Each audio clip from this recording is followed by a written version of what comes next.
Hey guys, Ms. Peterson here, and welcome to AP Chemistry Lecture 6-3, where we're going to be talking about bond energy and heats of formation. Those are our two key topics. You can find more information in your textbook, sections 5.7. We're going to be doing a POGL on heats of formation, and it's AP Chemistry topics 6.3 and 6.8. So two more ways to find the enthalpy change for a reaction. All about that delta H value this unit. So one way that we can do it is to look at how much energy is actually stored in the chemical bonds. This is the chemical potential energy in kilojoules per mole. Basically, this is the energy that you would get if you took that bond and you broke it apart, okay? They are always going to be positive because it always requires energy to break bonds. You always have to put energy in. Okay, and of course, the reverse of it is how much energy is released when forming that bond. And that's why when we calculate this using that, we have the sum of the bond enthalpies that are broken, which are all positive, minus the bond enthalpies of those formed, the sum of them, because those are the ones that release energy. So we want to take the negative of those values. Okay. And if we look at this table, you will see some things that you expect. For example, double bonds have a higher bond enthalpy than single bonds.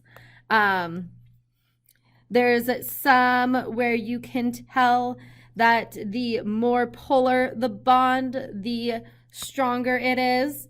And yeah, okay. So let's go ahead and you do some example problems. For these ones, what I've often found helps is to actually go ahead and draw the Lewis structures so that you make sure you know what kind of bonds you're talking about. In this one, it's not super necessary because they're all pretty simple compounds. Okay, and then we have two HF bonds. Okay. Now that means that we have 2 moles of HF bonds that we have to break. So make sure to multiply by those numbers when you're doing that. Okay, so the reactants are the bonds that need to break. So HH is 436 kilojoules per mole. Okay, plus the F2, which is 155 kilojoules per mole. So that is our bond enthalpies of the bonds that need to break. And then we want to minus 2 times the HF bond, which is 200. I'm sorry, not 200. HF is 567. And this will give us our delta H for this reaction. Okay, so we just plug that right on into our calculator.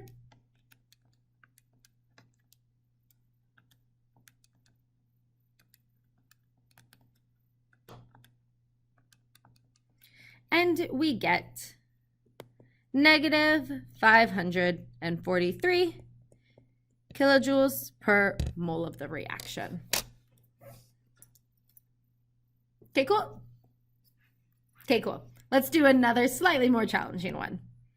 Okay, this one though, I went ahead and gave you all of the Lewis structures so that you don't have to draw those yourself. Okay, this is a combustion reaction, so we expect it to be pretty exothermic, have a negative delta H value, just like the reaction that we just saw. Okay, and we have a lot of coefficients here, so we want to be careful about using those. Okay. For example, in this bond right here, which is methane is 3, I think it's ethane. I want to say it's ethane, but I'm not 100% sure on that. Okay, we have 1, 2, 3, 4, 5, 6, 2. So 2 times 6 CH bonds. Okay, and we have 2 CC bonds. Okay. So let's look up those individual bond enthalpies. The CH is 413 And the CC is 348. So 413 and 348. 413 and 338. Was it 338 or did I? 348, dang it. Kilojoules per mole. Okay, and then over here we have 7 oxygen double bonds. So the oxygen double bond is 495.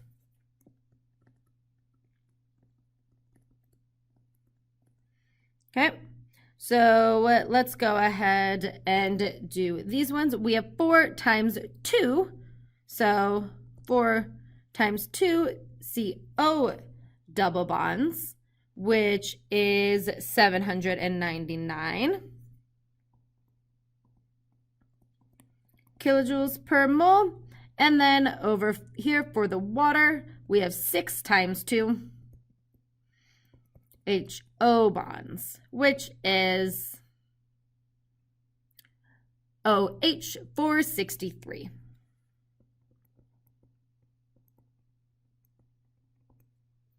Okay, so let's go ahead and find these out. Sometimes I like to do this where I get the total for the reactants and then the total for the products and do it that way. So I'm going to do that.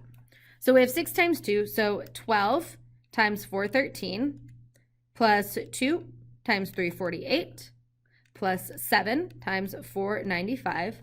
That gives us a total energy absorbed in order to break those bonds of 9,117 kilojoules per mole. You know what? Because these ones they don't have that 1 mole coefficient, we're just going to leave it at kilojoules. Okay? Because we actually have 2 moles and 7 moles, so we're going to leave it at kilojoules. And then we have 8 carbon double bonded oxygen bonds. So 8 plus the 12 OH bonds gives us 11,948 kilojoules that will be released when these bonds form. So our delta H of our reaction is just this minus this.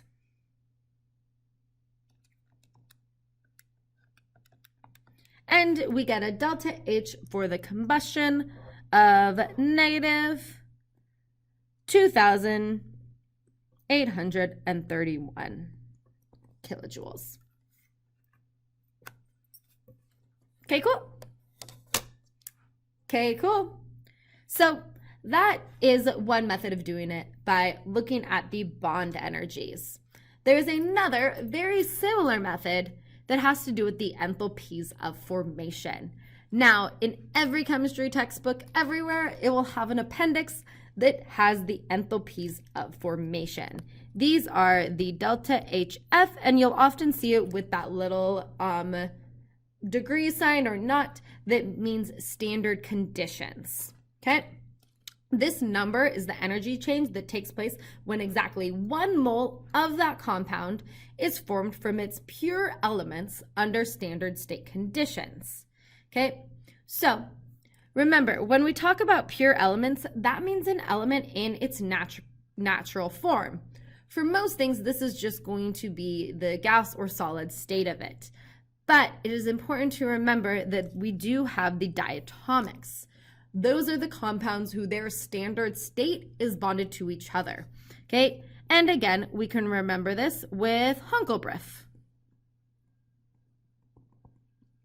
which means H2O2, N2, Cl2, Br2, I2, and F2 are all of our diatomics, okay? Just like with bond energies, we're looking at the difference between the reactants and products. But because these are heats of formation, okay, it's slightly different. This equation is on your equation sheet, and we will be doing the products minus the reactants, because the products are what we're forming, okay, minus the reactants, which is what we're breaking. So a slightly different way of looking at this, okay? Now, important things to note, just like with all of our delta H values, if delta H is negative, that means energy is released when the compound is formed. It is more stable than its pure elements, where if that delta H of formation is positive, then energy is absorbed when the compound is formed. That means that the product's going to be less stable than its elements. They still happen, but it just might not be as common of a compound, okay?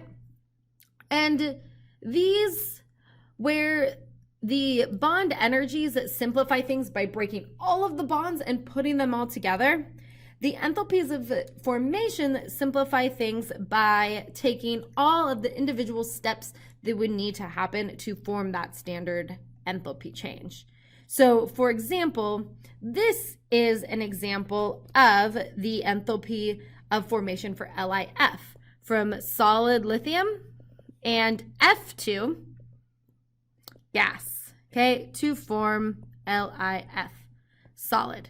Now, whenever we have heats of formation, we need to only form 1 mole here. So rather than balancing it with a 2 and a 2, we balance it with a 1/2 of the F2.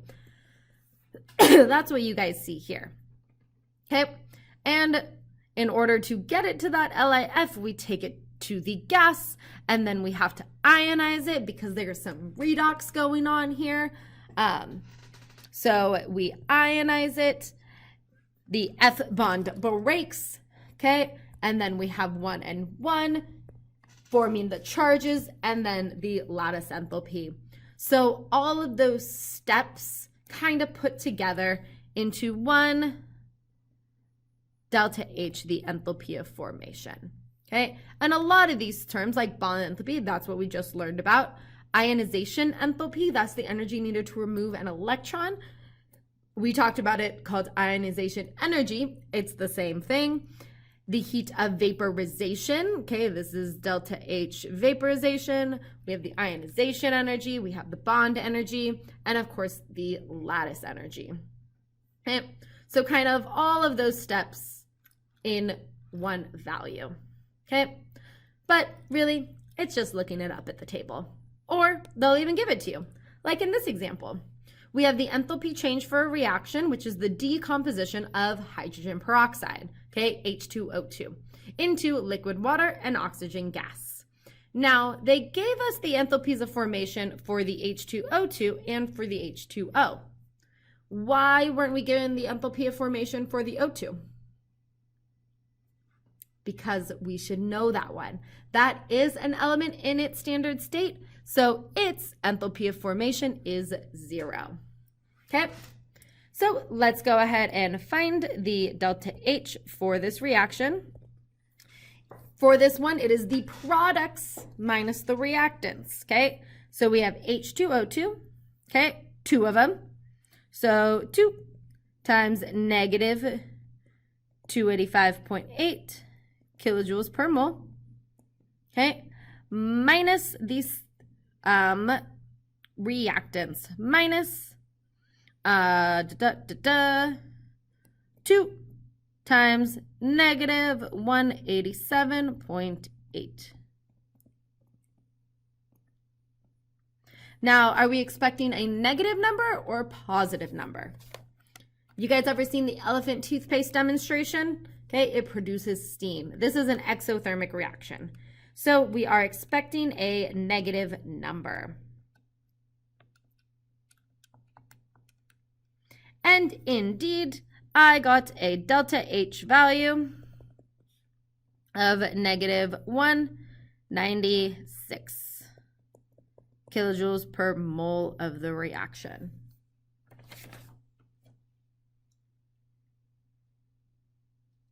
Okay, cool. Okay, cool.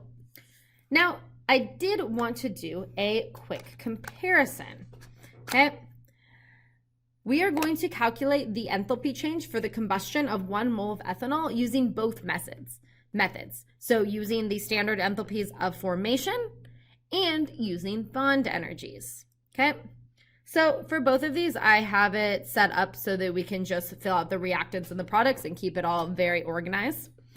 So for the reactants here, we have C2H5OH gas, and we have O2 gas.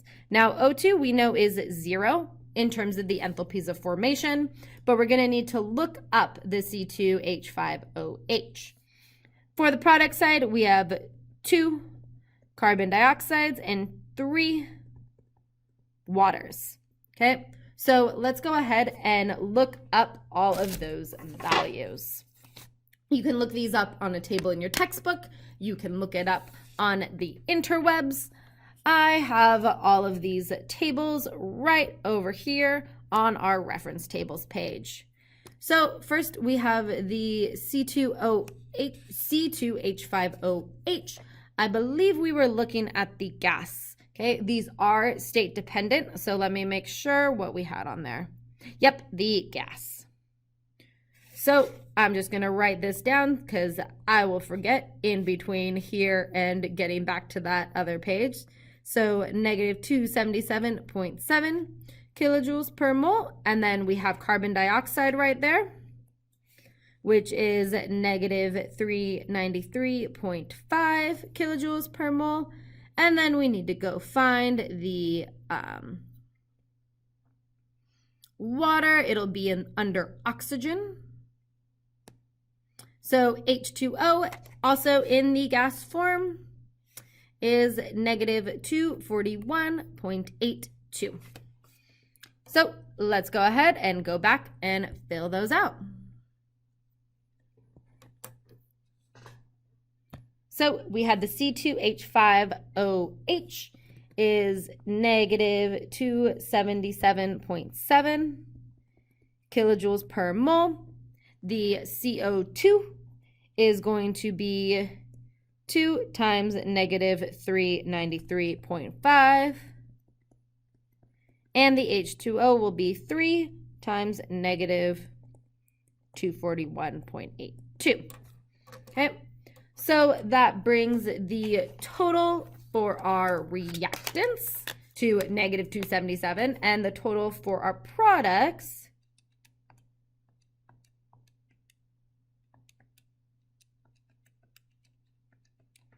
to negative 1,512.46. Okay, for enthalpies of formation, it's the products, forming the products minus breaking the reactants. And we get a delta H of reaction of negative 12,035 kilojoules per mole. Okay, I'm just going to double check my math one time because I don't have you guys here to check my math for me, and it's always a good idea to do that.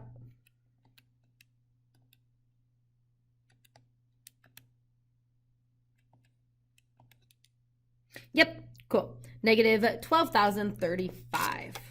Okay. Now note this is a little bit lower than the accepted value. I went ahead and went on Google to Google the combustion reaction, and it is a little bit lower. Okay, it happens. Let's go ahead and try for solving using the bond energies. Okay, so on the reactant side, okay, we have this one, we have one C bond, and then 1, 2, 3, 4, 5 CH bonds, 1 CO bond, and 1 OH bond, all coming from the ethanol. And then we have 3 oxygen double bonds. Okay, so if we look at this chart up here, we can get all of those values. Okay, I already have them written down. So the CC bond is 348 kilojoules per mole. The CH is 413. And that'll be times 5. Do a nice little line there. Okay, the CO bond is 358. The OH bond is 463.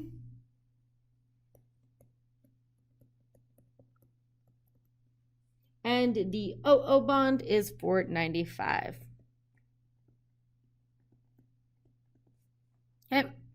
So our total then on our reactant side, the energy needed to break all of those bonds is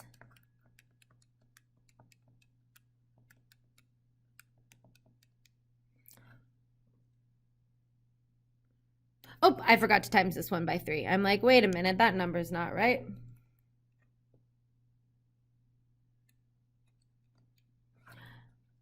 $4,719 kilojoules of energy to break all of those bonds.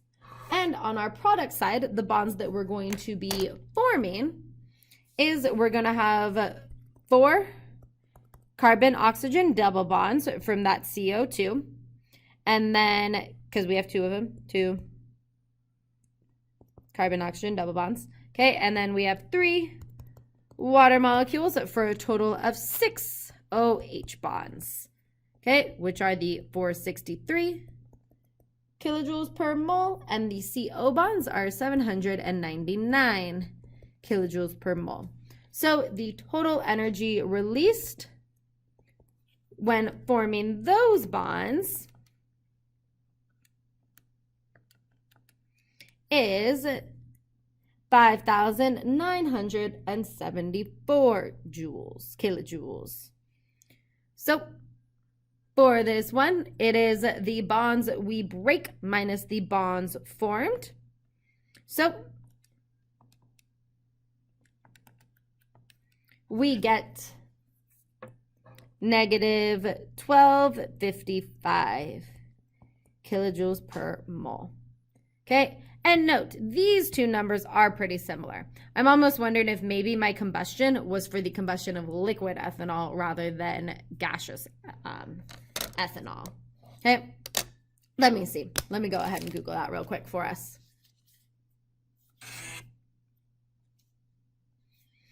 Heat of combustion of ethanol gas.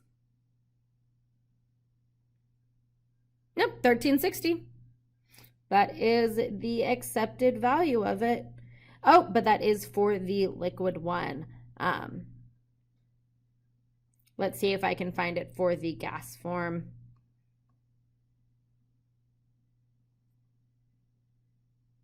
Delta HF of gas, for the formation of a gas, for the combustion of the gas. There we go. Nope, 1363.66. So our estimates from both of these methods were just slightly too low. But same sign, same order of magnitude, not too bad. So how many ways have you learned so far about how to calculate the enthalpy change for a chemical reaction? Can you name them all? All right. Bye, guys. Have a great rest of your day. Okay, cool. Okay, cool.